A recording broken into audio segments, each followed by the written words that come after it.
When, O Christ our God, thou wast transfigured on the mountain. Hi everyone! I just want to give you a quick overview of the camp curriculum before we get into the individual lessons. The theme this year is the Feast of Transfiguration, and as you all know, that's the name of our camp, so why not learn more about it?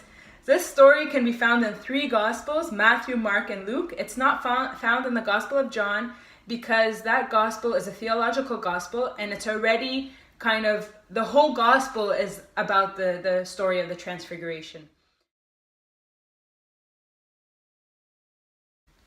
Point number 1, there are info boxes in all the lessons.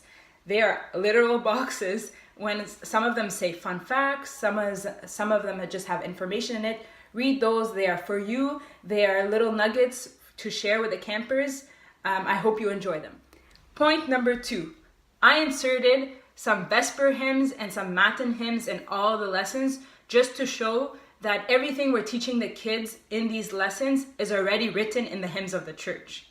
And this is amazing to me because back in the day, there was no camp, there was no Sunday school, there were no books or internet and all that stuff, but the church was prepared to teach the people through the hymns of the church, and these people memorized these hymns and learned the theology just by attending the services. So one of the goals and messages of this camp curriculum is to tell the kids going to church is important, going to Vespers and Matins are important because these are the places where we learn about our faith if we listen to the hymns. So please pay attention to the boxes that I placed in all the hymns that I wrote.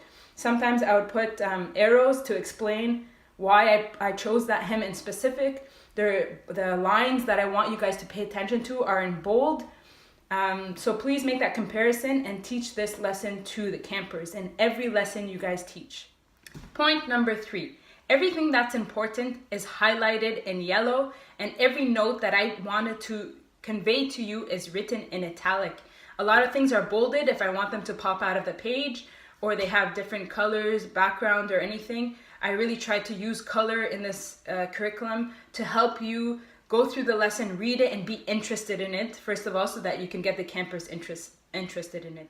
Point number 4, every lesson starts with a prayer, and these prayers change by lesson because they correspond to each lesson. So please pay attention to them, don't dismiss them, use them because they're part of the lesson.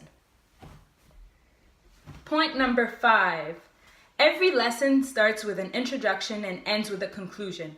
In the introduction, there's a message that's one of the goals and messages I'm trying to put in all the lessons for the camp curriculum.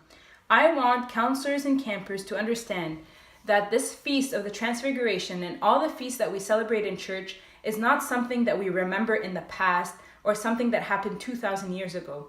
This feast is our feast. This feast is for us, and we can learn from this feast and apply it into our individual spiritual life. So here's a quote from Father Seraphim Rose, which you will find in every introduction. Every event of the church calendar has an application to the individual spiritual life. So keep that in mind. There's a reason why I placed it in every introduction, and I refer back to it during the lessons.